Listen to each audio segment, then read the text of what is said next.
Welcome back. I hope everyone had a lovely week, and welcome back to my channel.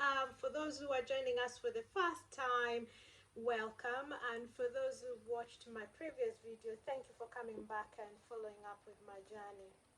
So guys, this is my channel dedicated to my IVF journey so far, and for those who've watched my videos before, thank you so much for following my journey. It's such a tough and long journey, and I'm grateful that you're following me along. And for those who's their first time or those who are just looking around to see how the IVF journey goes, welcome. Please, please, please, guys, subscribe, and when you subscribe, you'll be notified when I upload a new video. And if you like what you watch, please like the video, and I will be grateful. So what are we up to today? So in my last video I did, I just updated you guys on the results that we got back from the doctor. We had the Alice and the Emma results, and for those who don't know what Emma and Alice is, there is a video titled Emma and Alice results, and I've kind of literally described what they are and what they look for when they're doing those tests. So please, you can go back and watch that channel. It's very, very useful if you're going through IVF and you want to understand those tests. So yeah, so we are here now, guys. We've already received our next treatment schedule, and we are very excited. We already started, and we are preparing for our second frozen embryo transfer, which is quite exciting. For those who don't know what frozen embryo transfer means, frozen embryo is pretty much when you're preparing. You've already made the embryos are already frozen. So the way you prepare for frozen embryo transfer is completely different from the way you prepare for fresh embryo transfer, because fresh embryo transfer really follows once you've already had your egg retrieval. So you already gone through the egg retrieval, you've already prepared your body for the egg retrieval, and then after the 5th day, after they've after the embryos have been grown in the lab, they'll transfer the embryo. But for frozen embryo transfer, you've already got this period of time after you've already done your embryo retrieval, your body's calmed down. Yeah, the way you prepare is completely different, and the medication and the injections you do is completely different. So welcome again. So this is our frozen embryo transfer 2. We did our frozen embryo transfer 1, and we had a pregnancy, which was really lovely, although we lost it at week 11. We've recovered from that. We've got to move on. So welcome to my frozen embryo transfer 2 preparation. So what does this entail? So with frozen embryo transfer, you prepare your body by taking injections which are called, I think the first injection is called brucellin. Brucellin is a type of injection where you inject at your lower bottom. All IVF injections are at your lower belly.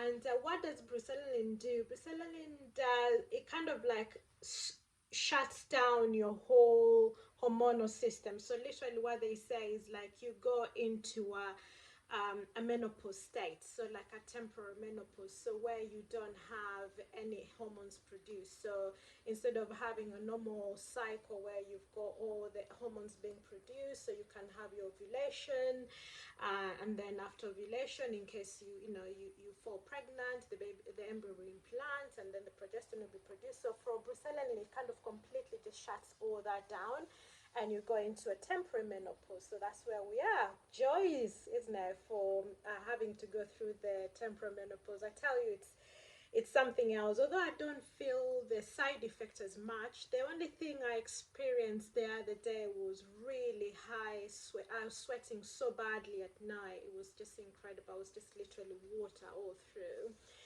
But hey, with this journey, we've got to go through what we've got to go through if it means that we end up having our baby at the end of this. So don't be scared. You just have to persevere. So brucellin, I'm going to be on brucellin for 25 days. So you take your brucellin, start your brucellin on day 21 of your cycle. So what happens is your first day of bleed is called your day 1, and you wait until day 21 of your same on the same calendar calendar month, and then you start your brucellin, and then after that they tell you to continue taking it until you bleed. So I'm expecting to bleed very soon. Once you bleed, they kind of reduce the what do you call, the dosage of that. So we are on brucellin for a period of time, and then once we've had the bleed, we reduce it, and then we're gonna go and start estrogen. So estrogen is another hormone that you use for when you're preparing for frozen embryo transfer. What does estrogen do? What estrogen does is it kind of just prepares your endometriums, because the whole idea of implantation is your endometrium has to be perfect, literally picture perfect. So what that does is it just plums it up. It just plums the endometrium so that it's just got low blood flow. And what they say, it's not supposed to have any inflammation. So anything in terms of anything that can cause inflammation of the endometrium, you're supposed to literally avoid at this period of time. So estrogen just plums up the endometrium, gives it a low blood supply, and then it thickens. And at that point, you have to go, after so many days of taking estrogen, I have to go into the clinic for them to measure and see. So they say the most recommended size of the endometrium that the doctor can allow for an embryo to be transferred is between 8 millimeters and 14 millimeters. So depending on where you lie on that day of the scan, they will either say continue taking your estrogen tablets for a while, or you're ready, so moving to another one which is called progesterone. So progesterone is a different hormone also that once the endometrium is plumby and full of supply of blood, and it just feels right, and they say it has to be trilaminar, so 3 layers. They have to make sure when they go for a scan, they check to make sure that the endometrium is trilaminar. So it has to be trilaminar and thick, between 8 and 14 millimeters. Then you start taking progesterone. So what progesterone does is progesterone just kind of just opens up the receptor to allow, when the embryo is put in, it just allows for the embryo to attach. So it kind of like, what can we say, it's attracting the embryo and say, come, you can attach over here. So that's what progesterone does. So progesterone goes on top of progesterone goes into the endometrium and just kind of activates the receptors that's in the endometrium, just so that when the embryo is transferred, it can attract the embryo and attach, and then implantation will start taking place.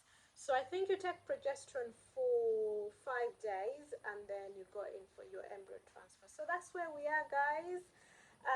We are doing that, and then on top of my protocol. So when you're going through IVF, your doctor will literally make a tailor-made tailor-made treatment protocol for you. So mine will involve taking aspirin.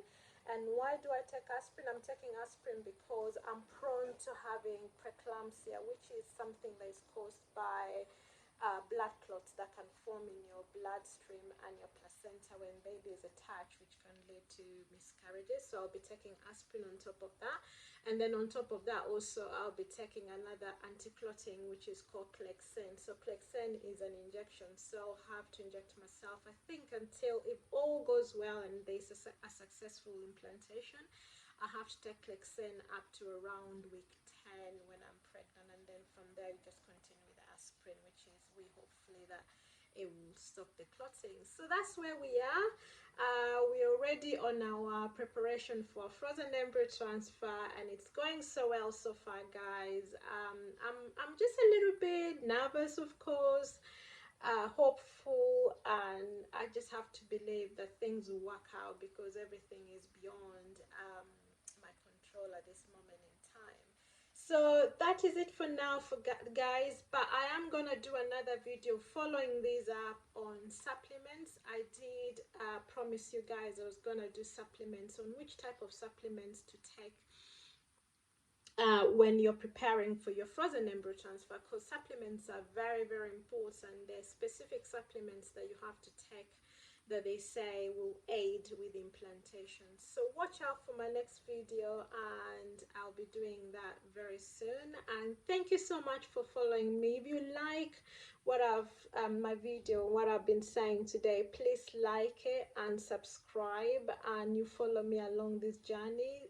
There is a long way to go, and yeah, so thank you guys, and hopefully you have a good day. See you soon.